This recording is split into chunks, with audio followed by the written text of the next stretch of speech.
வணக்கம் மக்களே. கூகுள் பார்த்தீங்கன்னா நேற்று ஒரு லான்ச் ஈவெண்ட் வச்சிருந்தாங்க. அந்த லான்ச் ஈவெண்ட்ல நிறைய ப்ராடக்ட்ஸ் லான்ச் பண்ணியிருந்தாங்க. அதில் மெயினாக பார்த்தீங்கன்னா Google pixel 5 and pixel 4a 5G ரெண்டு ஃபோன்ஸ் லான்ச் பண்ணிட்டாங்க. இந்த ரெண்டு ஃபோன்ஸை பற்றி லீக்ஸ் அண்ட் ரூமர்ஸ்லாம் பார்த்தீங்கன்னா நிறையவே வந்துருச்சு. கிட்டத்தட்ட அது எல்லாமே உண்மை தான், அப்படியே தான் இருக்குது அந்த ஃபோன்.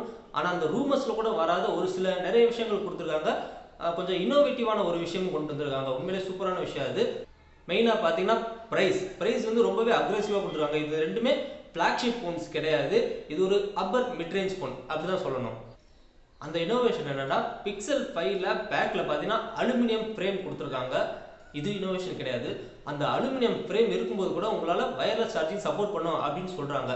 இதுதான் இனோவேஷன். ஏன்னா இப்போ ஐஃபோன், சாம்சங்கோட எஸ் சீரிஸ், நோட் சீரிஸ்லாம் பார்த்தீங்கன்னா பேக்கில் கிளாஸ் பாடி கொடுத்துருக்கிறதுக்கான காரணம் என்னன்னு பார்த்தீங்கன்னா, அதில் வயர்லெஸ் சார்ஜிங் சப்போர்ட் இருக்குது. வயர்லெஸ் சார்ஜ் சப்போர்ட் பண்ணோம்னா அதில் கிளாஸ் இருந்தாகணும். இப்போ சாம்சங்கோட S20 FEலாம் பார்த்தீங்கன்னா பிளாஸ்டிக் தான் இருக்குது, ஆனால் அதுலேயுமே கிளாஸோட கோட்டிங் இருக்குது, கிளாஸ் வந்து மிக்ஸ் ஆகிருக்கு. அதனால தான் அதில் வயர்லெஸ் சார்ஜ் சப்போர்ட் பண்ணுது. இப்போ இந்த ஃபோன் பார்த்தீங்கன்னா ஃபுல் அண்ட் ஃபுல்லாகவே ஒரு அலுமினியம், அது ஒரு ரீசைக்கிள் அலுமினியம். அப்படி இருக்கும்போது கூட இதில் வயர்லெஸ் சார்ஜிங் சப்போர்ட் பண்ணுது. இது உண்மையிலே ஒரு நல்ல விஷயம். ஏன்னா இப்போ ஒரு ஐஃபோன் வந்து கீழே போட்டால் பிரேக் ஆயிரும். அந்த பேக் வந்து கிளாஸ், அந்த கிளாஸ் வந்து வயர்லெஸ் சார்ஜிங் சப்போர்ட் பண்ணும், கிளாஸ் இல்லைன்னா சப்போர்ட் பண்ணாது. அதை நீங்கள் கொண்டு போய் ரீப்ளேஸ் பண்ணணும்டா ப்ரைஸ்லாம் ரொம்ப அதிகமாக சொல்லுவாங்க.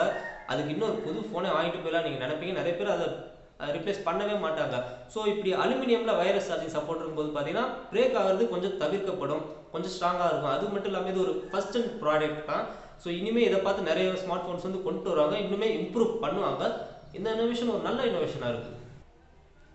பிக்சல் 1, பிக்சல் 2 நல்லாவே சேல் ஆச்சு. பட் பிக்சல் 3, பிக்சல் 4 வந்து அந்த அளவுக்கு சேல் ஆகலை. அதுக்கான முக்கியமான காரணம் என்ன சொல்கிறாங்கன்னு பார்த்தீங்கன்னா, டிசைன் சரியில்லை, அல்ட்ரா வைட் கேமரா இல்லை. இது ரெண்டுமே இந்த ஃபோனில் ஃபிக்ஸ் பண்ணியிருக்காங்க. மெயினாக பிக்சல் ஃபோன் எதுக்காக வாங்குவாங்கன்னா அந்த கேமராஸ்க்கும் சாஃப்ட்வேர்ஸ்க்கும் தான். ஏன்னா இந்த ஃபோனில் கேமராஸ் வந்து தாறுமாறாக கொடுப்பாங்க. இந்த தடவை பார்த்தீங்கன்னா மெயின் கேமரா பார்த்தீங்கன்னா 12.2 mega pixel sensor, f1.7 aperture சைஸில் கொடுத்துருவாங்க. இது வந்து ஒரு சோனி சென்சார் தான், ஆனால் இது நம்ம நார்மலாக மற்ற மொபைலில் பார்க்குற மாதிரியான நார்மல் சென்சார் கிடையாது. இது சோனியோட IMX378 சென்சார்.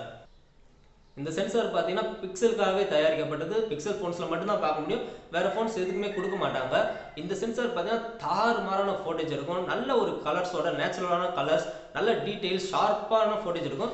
மெயினாக பார்த்தீங்கன்னா கூகுளோட அல்காரிதம் செம்ம ஸ்ட்ராங்காக இருக்கும். ஸோ ஹார்ட்வேருமே நல்லா இருக்கனால நல்ல ஒரு டைனாமிக் ரேஞ்சோட ஃபோட்டேஜ் கிடைக்கும். ஒரு மினி DSLRன்னு சொல்கிற அளவுக்கு இதோட மெயின் கேமரா பர்ஃபார்மன்ஸ் இருக்கும்.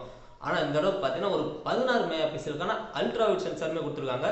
இந்த அல்ட்ரா வைட் சென்சாரை தான் நான் ரொம்ப நாளாக எதிர்பார்த்துட்டு இருந்தேன். ஏன்னா OnePlus கொடுத்துட்டாங்க, சாம்சங் கொடுத்துட்டாங்க, ஈவன் ஐஃபோன் கூட போன வருஷம் கொடுத்துட்டாங்க. ஆனால் பிக்சல் மட்டும் கொடுக்காம இருந்தாங்க. மெயின் கேமராலாம் ரொம்ப சூப்பராக பண்ணுவாங்க. ஸோ இவங்க அல்ட்ரா வைடுமே நல்லா பண்ணுவாங்க அப்படின்னு தான் நான் எதிர்பார்த்துட்டு இருந்தேன். கூடிய சீக்கிரம் MKPHக்கு இந்நேரம் ரிவ்யூ யூனிட் போயிருக்கோம். அவர் வந்து சாம்பிள் இமேஜ் கொடுப்பாரு. அதுக்காக தான் நான் வெயிட் பண்ணியிருக்கேன். சாம்பிள் இமேஜ் எப்படி பண்ணிக்கான்னு பார்க்கலாம். பிக்சல் 4a 5Gல பார்த்தீங்கன்னா அதே மெயின் கேமரா தான், பட் அல்ட்ரா வைட் பார்த்தீங்கன்னா 8 மெகா பிக்சலுக்கான சென்சார் கொடுத்துருவாங்க. ஸோ 8 மெகா பிக்சலுக்குனால ஜூம் பண்ணி பார்த்தா மட்டும் டீட்டெயில்ஸ் கொஞ்சம் கம்மியாக இருக்கும், மற்றபடி எல்லாமே சேம் தான். செல்ஃபின்னு வரப்போ 8 மெகா பிக்சலுக்கான selfie camera, video capacity 4K 60 வரைக்கும் பேக்கில் எடுக்க முடியும், ஃப்ரண்ட்டில் 1080p 30 வரைக்கும் எடுக்க முடியும். இது ஒரு Google phone. So out of the box Android 11 தான் ரன் ஆகிட்டு இருக்கு. அது மட்டும் இல்லாமல் 3 மேஜர் அப்டேட் கண்டிப்பாக கொடுப்பாங்க. ஸோ Android 12, 13, 14 வரும். அது மட்டும் இல்லாமல் மாதம் செக்யூரிட்டி பேட்ச் வந்து வந்துக்கிட்டே இருக்கும். ஸோ இந்த ஆண்ட்ராய்டு வந்து ஸ்டாக் ஆண்ட்ராய்டுனால நல்லா ஸ்லீக்காக, ஃபாஸ்ட்டாக இருக்கும், ஸ்மூத்தாகவும் இருக்கும். உங்களுக்கு பர்ஃபார்மன்ஸ்ட்டு வரப்போ தான் ஒரு ட்ராபேக்னு தான் சொல்லணும். ஏன்னா இந்த ரெண்டு ஃபோன்ஸ்லையுமே பார்த்தீங்கன்னா Snapdragon 765G கொடுத்துருக்காங்க. பிக்சல் 4a 5G கூட பரவாயில்ல, அது ஒரு மிட்ரேஞ்ச் ஃபோன், அதுக்கு இந்த ப்ராசர் ஓகேன்னு சொல்லலாம். பட் பிக்சல் 5 வந்து ஒரு $700 ஃபோன், அப்பர் மிட்ரேஞ்ச். இந்த ப்ரைஸ்க்கு 765Gன்றது கொஞ்சம் ஒத்துக்க முடியாதது தான். 865 கொடுக்கலான்னு பரவாயில்ல, 855 ஆச்சும் கொடுத்துருக்கலாம். பட் 765 தான் கொடுத்துருக்காங்க. அது கண்டிப்பாக ஒரு ட்ராபேக் தான் சொல்லணும்.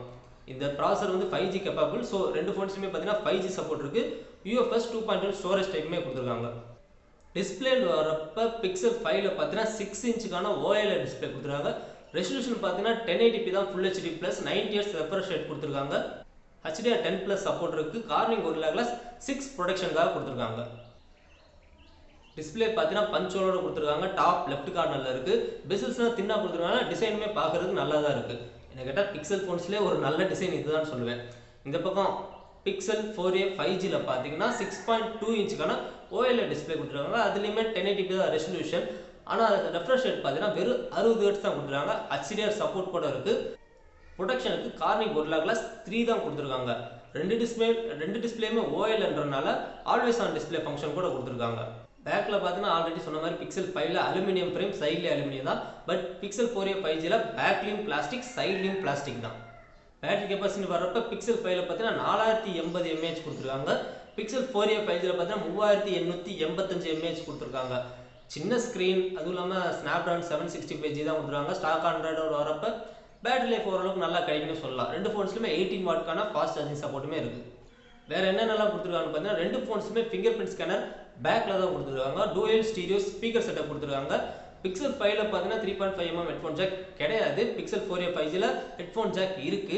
ரெண்டு ஃபோன்ஸ்லுமே NFC சப்போர்ட் கூட கொடுத்துருக்காங்க. ரெண்டு ஃபோன்ஸ்லுமே SD கார்டு சப்போர்ட் கிடையாது. பிக்சல் 5ல பார்த்தீங்கன்னா IP68 வாட்டர் அண்ட் டஸ்ட் ப்ரூஃப்மே கொடுத்துருக்காங்க. வயர்லெஸ் சார்ஜிங் சப்போர்ட் இருக்கு. ரிவர்ஸ் வயர்லெஸ் சார்ஜிங் சப்போர்ட்டுமே இருக்கு. ஃபைனலாக ப்ரைஸிங் பற்றி பார்க்கலாம். பிக்சல் 5 பார்த்தீங்கன்னா 8GB RAM 128GB வேரியண்டோட ப்ரைஸ் பார்த்தீங்கன்னா $700 லான்ச் பண்ணியிருக்காங்க. அதை அப்படியே கன்வெர்ட் பண்ணிட்டா 52,000 வரும். இதே பிக்சல் 4a 5G பார்த்தீங்கன்னா 6GB RAM 128GB வேரியண்டோட ப்ரைஸ் பார்த்தீங்கன்னா $500. அதை அப்படியே கன்வெர்ட் பண்ணிட்டா ஒரு 37,000 வரும். இது இல்லாமல் பிக்சல் 4a 4G வேரியண்ட் கூட இருக்குது. அதை பற்றி தனியாக ஒரு செப்பரேட்டாக வீடியோ போட்டிருக்கேன், பார்க்காதவங்க பாருங்கள். அதோட ப்ரைஸ் பார்த்தீங்கன்னா $350, $25,000 வரும். ஸோ இந்த ஃபோன் யார் இந்த ஃபோனை வாங்கணும்னு பார்த்தீங்கன்னா எனக்கு கேமரா தான் ரொம்ப முக்கியம், அதுக்காக தான் நான் ஃபோன் வாங்குறேன் அப்படின்னு நீங்கள் நினச்சிங்கன்னா ஒரு தாறுமாறான கேமராஸ், நல்ல டிஸ்பிளே, நல்ல OS, பேட்டரி லைஃப், பர்ஃபார்மன்ஸ் ஆவரேஜாக இருந்தால் பரவாயில்ல, நான் அட்ஜஸ்ட் பண்ணிப்பேன்னு நினச்சிங்கன்னா உங்களுக்கான ஃபோன் இதுதான். இந்த 3ல் எது வேணாலும் வாங்கலாம், நல்லாயிருக்கும். மற்றவங்க எல்லாம் இந்த ஃபோனை திரும்பி கூட பார்க்காதீங்க. ஸோ அவ்வளோ இந்த வீடியோ பிடிச்சா லைக் பண்ணிட்டு உங்கள் நண்பர்களுக்கும் ஷேர் பண்ணுங்கள். அடுத்த நல்ல ஒரு வீடியோவில் பார்க்கலாம். தேங்க்ஸ் ஃபார் வாட்சிங்.